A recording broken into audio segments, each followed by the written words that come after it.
this world were probably just as naughty as everybody else. And here's the challenge with parents is sometimes they're totally clueless. But sometimes they kind of know, but don't really want to know. No, they don't want to know. Nobody wants to know that your little girl is not a little girl anymore. It's like the commercial they've got where the guy is sitting there talking to his daughter. She's sitting in, okay, now fasten your seatbelt, do this, she's a little tiny girl. And then he hands her the keys to the car and they zoom into a teenager. Because, you know, he basically treating her just exactly like she was a 5-year-old. You know, still, and he doesn't want to know that she's, you know, 17, 18. Well, especially if you're a parent, do you really want to admit that your kid is of that age? I mean, here's the funny part is you see some parents and you see them talking about it, it's like, oh yeah, those are my daughters. They're going to be living at my home until they're 40 before I let them date. Yeah. You get that one end of the extreme. The other extreme is, oh, they're 16. Let's get them out there so they can go find somebody. No, well, that's being shit she knows about. One day we were over at Disneyland, and we're all waiting in line to go to the restroom, and the guy has set off his. I mean, we're talking these little Asian girls. You know, they're wearing their little the socks and their tennis shoes and their little shorts and their tank tops. And he's telling everybody. He said, "You know why Asian daddies let Asian daughters dress like that?" He said, "Because they're trying to marry off Asian daughters. They don't want them to come home anymore." Because then mommy comes out and mommy's got to dress down to her ankles and her big bag and the hair and a bun and stuff, you know. But it's just that nobody, they don't understand. I mean, every generation is pretty same. I mean, here's one. I can tell you, I can't tell you the name of the rock star.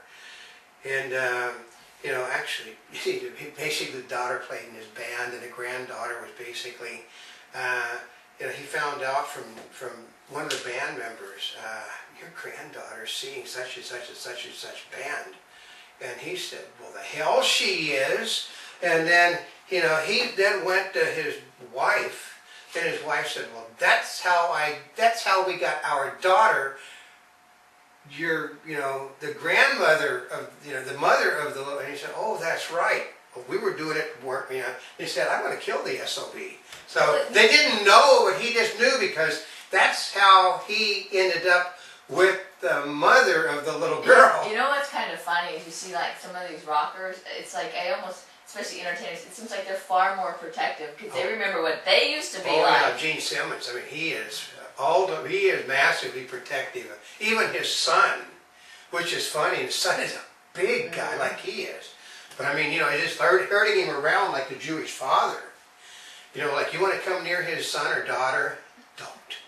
So, but no, I mean, was it, for instance, Dee Snider of Twisted Sisters got a thing on. And I remember when he said, my children are not going to go out with people like me.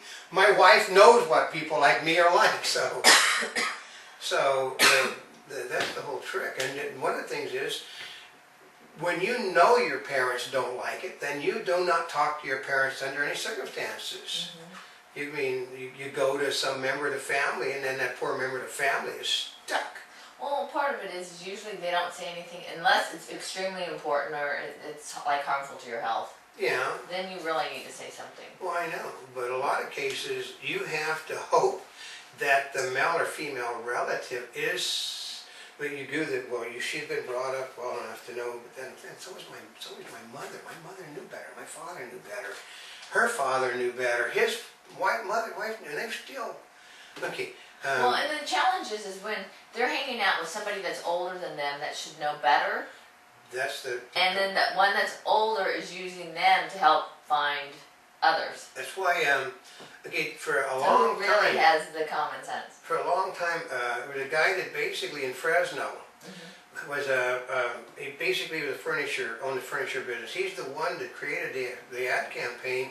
Do you know where your children are? Because he didn't know where his children are one night, and they basically trashed somebody's house. Because he didn't know. They told him, well, we're going to go over and we're going to the library. But I mean, that's not uncommon for kids to lie to their parents about where they're going. Yeah, not common. Yeah. Not uncommon, it's like, It yeah. wasn't uncommon in the 40s, the 50s, the 60s, the 70s, the 80s. I know, so nothing has changed. Not for 8 And decades. if you don't want to admit it and you're a parent, remember what you used to do. Parents don't remember. Okay, I grew up in an era. Okay, basically, when I was learning to dance, it was basically, you know, I'm free twist. I'm early rock and roll. Actually, I go back to I can even go back to the jitterbug and those things, which is bad. But I can tell you, my grandparents were really pissed off about, you know, because everybody has 4 sets of grandparents. 2 sets of my grandparents were not entertainment related, 2 sets are. The 2 sets that weren't, how could you be doing something filthy like dancing in a Presley movie? Well, you know what? It was, because remember the early ages of Presley? I mean, I remember seeing this, where he wiggled his legs. I mean, that was outrageous. Oh yeah, I mean when he... yeah, he did those hips. They only filmed him from the waist up, but I mean, I had, they said, you know, you're in Viva Las Vegas, you're dancing with that slut Anne Margaret. That's what one of my grandmothers called her. She's 18 years old. She just, you know, she's healthy. She's sweetie. She's Anne Margaret Olsen. She's just a healthy Norwegian Swede. Well, we know what types of what girls like that are, and you're not going to dance with her. Yeah. Well, you know, yeah, you know, that's a hit. Or, you know, then another one of the grandparents. Hey, is Elvis really? You know. Yeah. That's 56 years ago when I did the first thing in an Elvis movie. I'm just a background dancer. But I do the beach party stuff. Now listen, those girls on the beaches are sluts. We don't want you associating with those girls on the beaches. But in the day, those girls on the beaches that were the really hotties that wore the swimsuits that were this big on their butts, they run the campaigns to make certain that the beaches are cleaned up because girls dress improperly. Well, and when they were young, it was okay because they were just having fun, right? That's why grandchildren don't talk to That's why grandchildren don't talk to their parents and their grandparents, because they're all hypocrites. So they pick out some poor, unfortunate member of the family. Like I said, right now I've got a junior high girl going out with a high school boy. And if you go to their parents and tell them that the little girl is not going to have anybody to talk to again, so you're screwed. You know, it's like you don't want to know, but if you're not there to listen, I mean, I can tell you, I've known a person for 30 years that I know everything in the world about. But I know it because they don't tell everybody about all of it. She's had a good life, a really good life. And she's still got a lot of life to live for her, but you can't. It is the problem. What in the world do you do? I mean, it's bad enough when you're a kid and one of your family members or friends come to you, don't tell my mom and dad.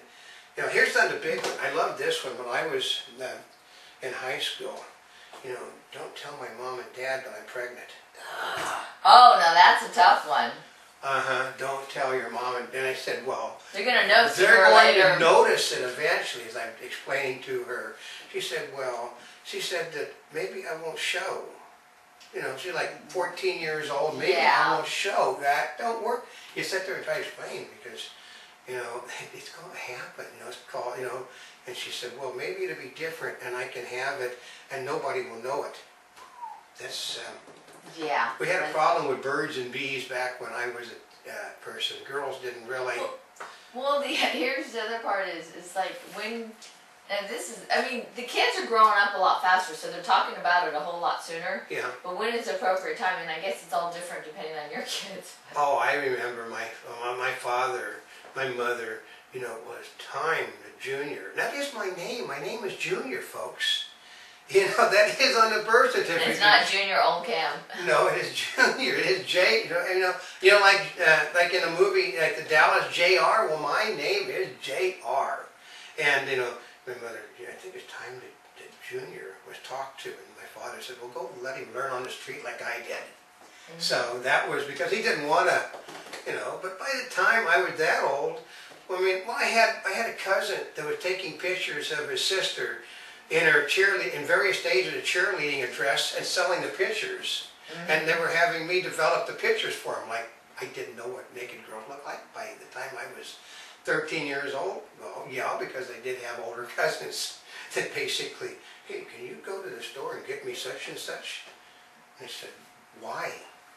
You know, so I also lived on a farm out here in Culver City, so if you don't know birds and bees by the time you get to a certain point of life, you're in trouble. But today, they're teaching it at school. I mean, What, they remember they were passing out condoms to 6-year-olds. oh God, I mean, Maybe not in your school, but remember there's other places that have been doing things. I come from an era like, okay, let's say I was playing college football, and the coach of the team was teaching the health class, which basically, California required from, like, God, for 60 years that you have health sciences, which basically you talk about good girls and bad girls.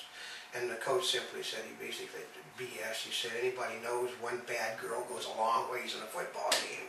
So he never bought the statistics.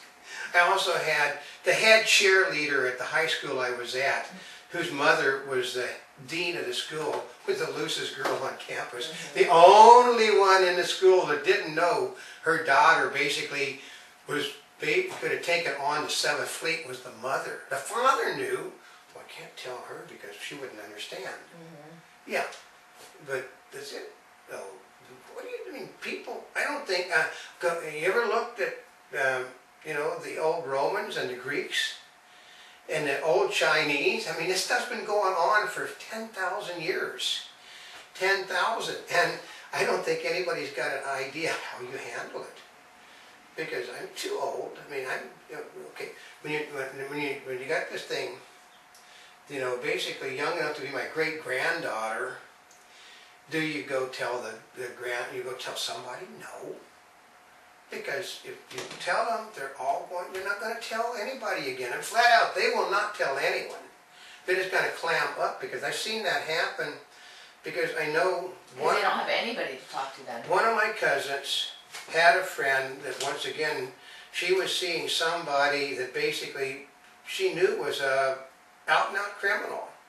Pure and simple, like... oh, that's a tough I one. mean, this guy is a guy that used to collect money. He basically, people don't know what the numbers racket was, but he was basically a runner for the numbers racket. This guy was in his 20s. What's the numbers racket?